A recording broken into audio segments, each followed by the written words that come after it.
दूसरी वीडियो के बाद भी ये इस तरह से पिल्लों की तरह पिलपिला रहे हैं। क्या आप इनका पिलपिलाना जरा वीडियो में देखिए और अंदाजा लगाइए कि इन जाहिलों का इल्मी लेवल क्या है। यानी कौम को अब ये बावर्ची और खानसामा जो बियर बार में शराब परोसते हैं, खाना परोसते हैं, अब ये लोग दीन सिखाएंगे। कादियानियों ने उम्मती नबी होने का दावा किया, इसलिए वो काफिर। गौर शाही वाले तो खुद कहते हैं कि वो इमाम महदी, इसलिए वो तो खुले काफिर है। अब इस गंवार के मुताबिक कादियानियों ने नबी होने का दावा किया, इसलिए उनके पीछे नमाज नहीं होगी और वो काफिर है। और गोहर शाही भी काफिर है, इसलिए उनके पीछे नमाज नहीं होगी।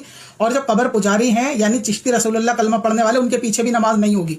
अब सवाल ये है कि ये कल तक तो उम्मत को एक कर रहा था कि कलमा, नबी, कुरान सब एक है तो सब एक हो जाओ, और ये कहता है हम एक कर रहे हैं। लेकिन ये जाहिल अपनी शर्तों पर एक करते हैं कि हम सबको एक करेंगे, लेकिन कादियानी बाहर रहेगा, गोरशाही बाहर रहेगा, फला बाहर रहेगा, बाकी जो रहेंगे वो एक रहेंगे। अगर हर बंदा अपने अपने गुरोह को देखेगा कि उसको बाहर करना है और अपने मुताबिक एक करना है, तो एक तो तब भी नहीं हुए। तुम चिश्ती रसूलुल्लाह वाले अगर अपने कलमात को सही मानते हो तो किसी मुसलमान की तुम कब्र पुजारियों के पीछे नमाज नहीं होगी।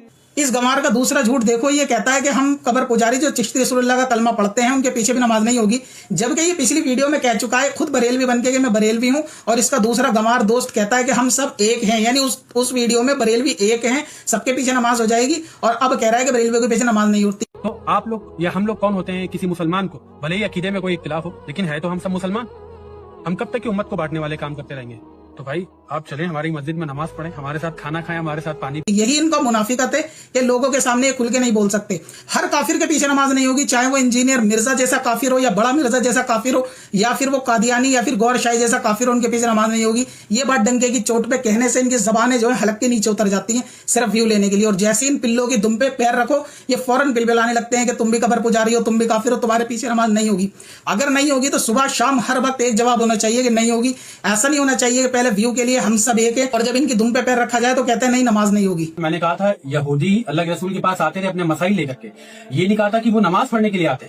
इस मक्कार और मुनाफिक का जरा झूठ देखिए, कहता है कि मैंने ये कहा था कि नबी पाक से यहूदी मस्जिद में बात करने आते थे तो वो उनसे नहीं भगाते थे। तो ये उसके जवाब में कहता है कि नहीं हम सब एक हैं, अल्लाह के रसूल ने भी किसी को नहीं भगाया। तो अल्लाह की है ना, जब अल्लाह की मस्जिद होने के बाद अल्लाह के रसूल कभी यहूदियों को मना नहीं करते मस्जिद में आने से। तो हम कौन होते हैं मस्जिद से भगाने वाले? लिहाजा जो भी इबादत करने आया उसको भगाया नहीं जा सकता। अल्लाह के रसूल ने यहूदियों को भी नहीं भगाया। तो इसका मतलब ये भगाना बातचीत करने के लिए आना नहीं बल्कि इबादत करने के लिए समझा जाएगा, क्योंकि इसका सियाग व सबक कलाम का जो चल रहा है वो नमाज पढ़ने जैसा चल रहा है। तूने तो कब्र पुजारियों की बात की थी और बुरा तुझे लग रहा है, इसका मतलब तू खुद है कब्र पुजारी। अब इन औरतों की शक्ल वालों को क्या जवाब दूं? कहा तो मैंने भी 3 बंदरों को था, तो भाई तुझे क्यों बुरा लग गया? तू भी तो बंदर नहीं है, हालांकि है तो तू भी सुअर।